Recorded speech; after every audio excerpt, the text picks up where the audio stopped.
மாண்புமிகு முனைவர் சௌமியா அன்புமணி அவர்கள்.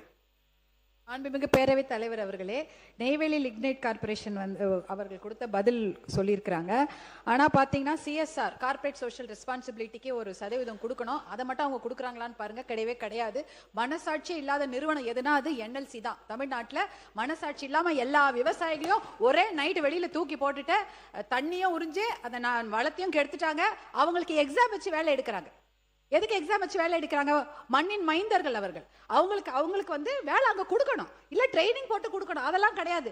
எக்ஸாம் போட்டு வேலை போட்டு வெளியூர்ல தான் ஆளை கூட்டு வந்து வேலை வாங்குறாங்களே தவிர நலம் கொடுத்த விவசாயிக்கும் விவசாயியோட பிள்ளைக்கு வேலை கொடுக்கறது இல்லை. என்ட்ரன்ஸ் எக்ஸாம் எதுக்கு? +2 மெடிக்கல் சீட்டா கொடுக்குறாங்க. என்ட்ரன்ஸ் எக்ஸாம் கொடுத்து வேலை எடுத்துட்டு இருக்காங்க. அதனால என்எல்சி கொடுக்குற எந்த தகவலுமே அது உண்மைக்கு புறமான தகவலாக தான் இருக்கும். சிஎஸ்ஆர் எவ்வளோ ஃபண்ட் அவங்க செலவு பண்ணியிருக்காங்கன்னு பாருங்க. அதுக்கு ஒரு கணக்கு கொடுப்பாங்க. ரோடு போட்டோம், இது பாலம் கட்டணும்னு. அது அவங்களுடைய வளாகத்துக்குள்ள தான் பண்ணியிருப்பாங்களே தவிர மக்களுக்கு எதுவுமே பண்ணவே இல்லை. அதை நீங்க தெளிவுபடுத்தி. மாண்புமிகு தொழில்துறை அமைச்சர். மாண்புமிகு பேரவைத் தலைவர் அவர்களே, இந்த என்எல்சி நிறுவனத்தை பற்றி உண்மையாகவே நிறைய பேர் வந்து நிறைய கோரிக்கைகள் வந்து வைக்கிறாங்க. முனைவர் அவர்கள் சொன்ன மாதிரி சிஎஸ்ஆர் ஃபண்ட்ல இருந்து அவங்க ஒதுக்காம நிறைய பிரச்சனைகள் வந்து பண்ணியிருந்திருக்கலாம் இதுவரை. இதே மாதிரி விவசாயிகளுக்கு அதனால பாதிக்கப்பட்டு இன்னைக்கு இருந்திருக்கலாம். ஆனால் நம்ம முதலமைச்சர் என்னைக்குமே விவசாயிகளுக்கு ஏதாவது ஒரு பிரச்சனைனா நிற்கிறவர். கண்டிப்பாக அந்த பிரச்சனையை நாங்கள் இன்னைக்கு சால்வ் பண்ணி தருவோம். இந்த அரசாங்கம் இப்போ வந்திருக்கு, 3 மாதம் தான் ஆயிருக்கு. அதுக்கான கமிட்டி வந்து நீங்கள் கேட்ட மாதிரி நாங்கள் போட்டிருக்கோம். முத்தரப்பு பேச்சுவார்த்தை வந்து நடந்துகிட்டு இருக்கு. கமிட்டி வந்து இப்போ போட்டிருக்கோம். அதுக்கான தகவல்கள் வந்து உங்களுக்கு வரும். கண்டிப்பாக யாருக்கும் எதிராக நாங்கள் நடந்துக்க மாட்டோம். விவசாயிகளுக்கு கண்டிப்பாக சப்போர்ட்டாக இருப்போம், மக்களுக்கும் சப்போர்ட்டாக இருப்போம். அதே என்எல்சி நிறுவனம் அந்த மாதிரி இருக்காங்க அப்படின்னா அதுக்கான நடவடிக்கை இந்த அரசாங்கம் கண்டிப்பாக எடுக்கும். தொழில்துறை அமைச்சர் அவர்கள். பேரவைத் தலைவர் அவர்களே, ஒரே ஒரு விஷயம் மட்டும் நான் மென்ஷன் பண்ணிக்கணும்னு நினைக்கிறேன். சிவகாசி தொகுதி பற்றி பல பிரச்சனைகள் வந்து ரொம்ப டார்ச்சர் பண்ணி ஒரு விஷயங்கள் எதிர்கட்சியெல்லாம் பண்ணாங்க. அதாவது பிரச்சனைகள்லாம் முடிஞ்சிருச்சு, அதுக்கப்புறமா ஆர்ப்பாட்டம்லாம் நடத்தி பெரிய ஒரு மக்களுக்குள்ள ஒரு அவங்களுக்கு இடையில ஒரு கன்ஃபியூஷனை வந்து உண்டு பண்ணிட்டாங்க. அதுக்காக நான் இதை பதிவு பண்ணணும்னு நினைக்கிறேன்.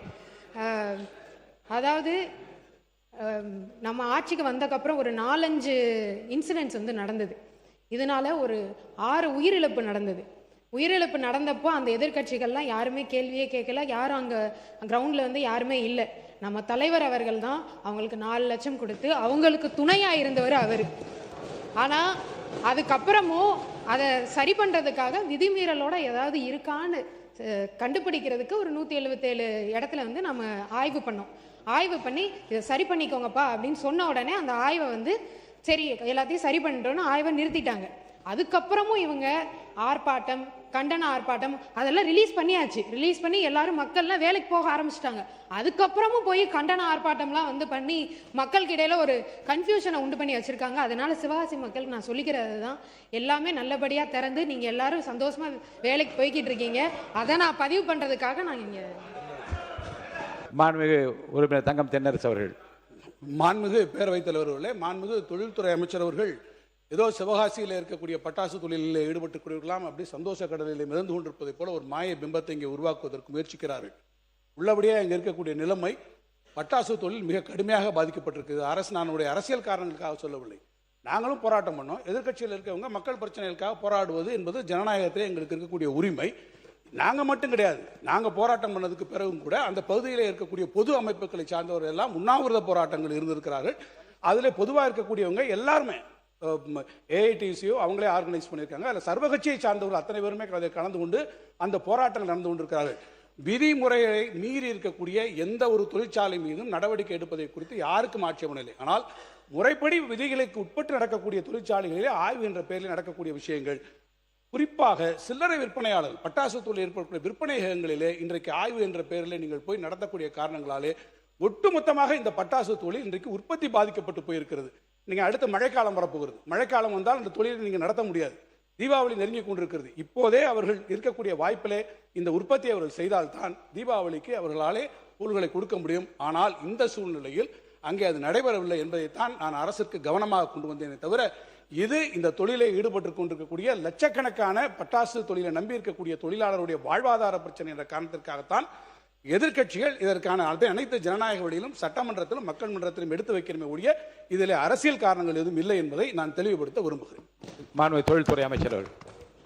ஜனநாயகத்துல எல்லாரும் ஆர்ப்பாட்டம் பண்ணலாம், போராட்டம் நடத்தலாம். ஆனா அதை நம்ம சால்வ் பண்ணக்கப்புறம் போய் கண்டன ஆர்ப்பாட்டம் நடத்துறது தான் என்னோட கேள்வியாகவே இருக்கு. எல்லாரையும் நம்ம தொழிலாளர்கள் பாதிக்கப்படக்கூடாதுன்னு சொல்லி நம்ம தொழிலாளர் நலத்துறை அவர்கிட்டையுமே பேசி 2 மணி 3 மணி மேல இருக்க அரசாங்கத்திட்டையும் நம்ம பேசி எல்லாத்தையும் சால்வ் பண்ணக்கப்புறம் கண்டன ஆர்ப்பாட்டம் நடத்துறது மட்டும்தான் என்னுடைய கேள்வியா இருக்கு. அதனாலதான் இங்க வந்து அரசியல் புகுத்தப்படுது, இது அரசியல் ஆக்குறாங்க அப்படின்ற ஒரு காரணத்தை நான் இங்க வச்சுக்கிறேன். 2026